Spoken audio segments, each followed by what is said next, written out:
The live TV, सच सबसे आगे।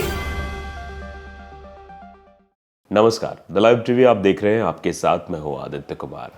अभी तक तुर्की अपना स्टैंड क्लियर नहीं कर रहा था। तुर्की अभी सन्नाटे भरे लहजों में बात कर रहा था। तुर्की के राष्ट्रपति तैयब एर्दोगन कुछ खासा बोल नहीं रहे थे। तो ऐसे में तुर्की खामोशी को भी अलग एंगल से लिया जा रहा है। लेकिन अब तुर्की की तरफ से जो बयानबाजी हुई है, तुर्की ने जिस तरीके से अपने रुख में परिवर्तन किया है, उससे अब बहुत सारी चीज़ें बिल्कुल क्लियर होती हुई दिखाई दी हैं।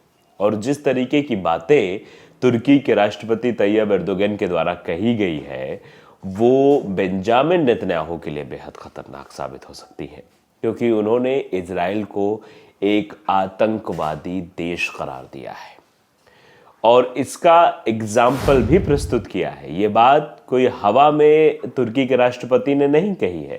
तुर्की के राष्ट्रपति ने सीधे तौर पर यह कहा है कि जो 12,000 लोगों को मारे, मतलब बमबारी करके मार दे, और उसमें से 1/3 मरने वालों में मासूम बच्चे शामिल हो, ये एक आतंकवादी देश ही कर सकता है।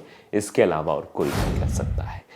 ये जिसकी सोच आतंकवादी जैसी होगी, जो आतंक फैलाने में अग्रसर होगा, वही मासूम बच्चों की मौत पर जश्न मनाएगा और मासूम बच्चों को मारेगा। इसी बात के एग्जाम्पल को रखते हुए तुर्की का ये बयान इजराइल के खिलाफ आया है।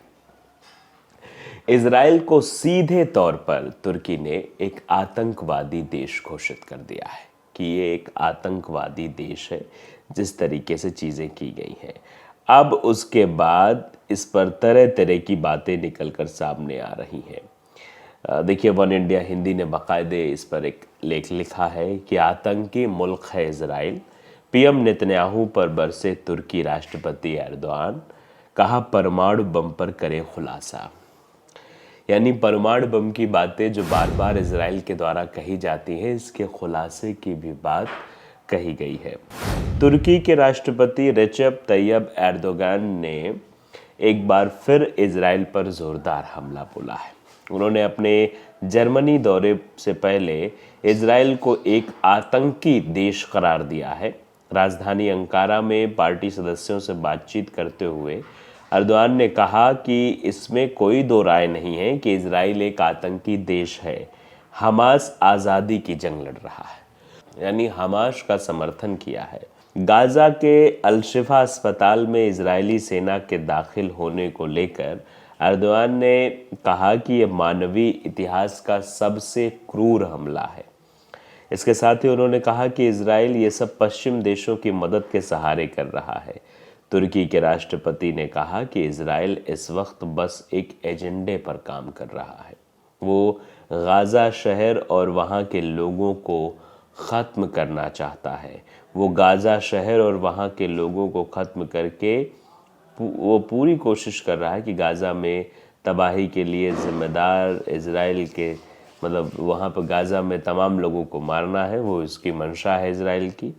साथ ही एर्दोगन ने कहा कि हम पूरी कोशिश कर रहे हैं कि गाजा में तबाही के लिए ज़िम्मेदार इजराइल के तमाम जो नेता हैं उनको कानूनी कटघरे में लाया जाए, उन पर इंटरनेशनल कोर्ट में केस भी चले, यानी आईसीजी में, इंटरनेशनल कोर्ट ऑफ जस्टिस में मुकदमा भी चले।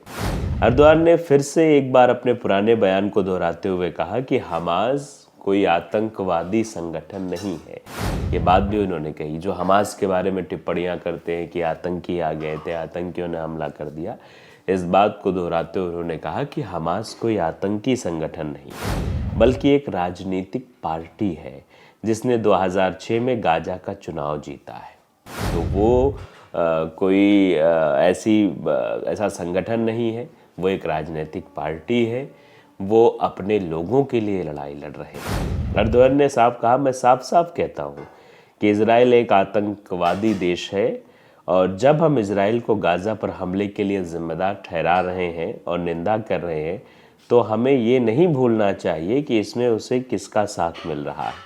यानी नाम भी ना लेते हुए अमेरिका को सीधे तौर पर तुर्की के राष्ट्रपति एर्दोआन ने निशाना बनाया है। तुर्की के राष्ट्रपति ने इजराइल के प्रधानमंत्री बेंजामिन नेतन्याहू से सवाल करते हुए कहा कि वे बताएं कि इजराइल के पास परमाणु हथियार है या नहीं। मुझे लगता है वे जल्द ही अपने पद से हटा दिए जाएंगे।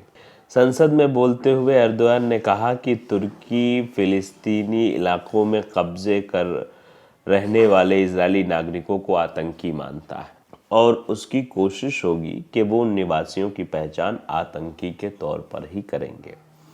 वहीं तुर्की के राष्ट्रपति के बयानों को लेकर इजरायली पीएम बेंजामिन नेतन्याहू का भी बयान आ गया है।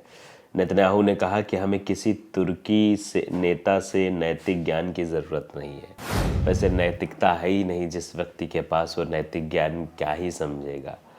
नेतन्याहू ने कहा कि एर्दोआन आतंकी संगठन हमास का समर्थन करते हैं, जबकि सीधे सीधे ये बात कर दी। और एर्दोआन ने सिर्फ इतना ही नहीं कहा कि इजराइल एक आतंकवादी संगठन है या इजराइल में एक आतंकी देश है। उन्होंने ये भी कहा कि जो आज की डेट में हमास और इजराइल युद्ध में जो भी देश शांति बनाए हुए हैं, चुपचाप इस मसले को देख रहे हैं, वो कहीं ना कहीं इजराइल को समर्थन दे रहे हैं। तो वो भी इस बात को समझे कि एक आतंकी देश को समर्थन देना कितना घातक सिद्ध हो सकता है।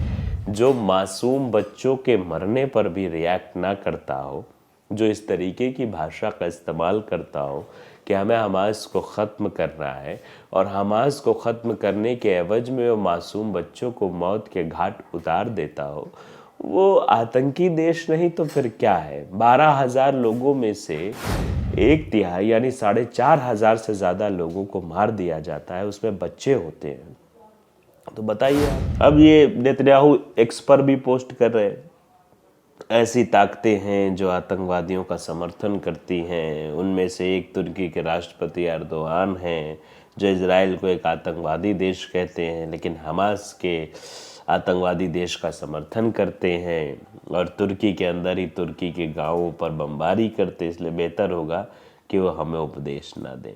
ये बात कही गई, लेकिन आप बखूबी भली भांति जानते हैं कि तुर्की ने अपना स्टैंड क्लियर कर दिया है। और तुर्की ही नहीं, जितने भी मुल्क हैं विश्व भर में, वो सब ये देख रहे हैं कि कौन ज्यादती कर रहा है।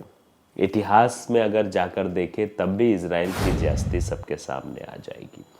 फिर अगर हम अभी के हाल फिलहाल के अभी 8 से 9 महीने घटनाक्रम देखें तो उसे देखकर ही समझ में आ जाएगा कि गलती के आखिरकार किसकी है और किसने कितना जो है जोर आजमाइश की है इस चीज़ को आगे बढ़ाने में।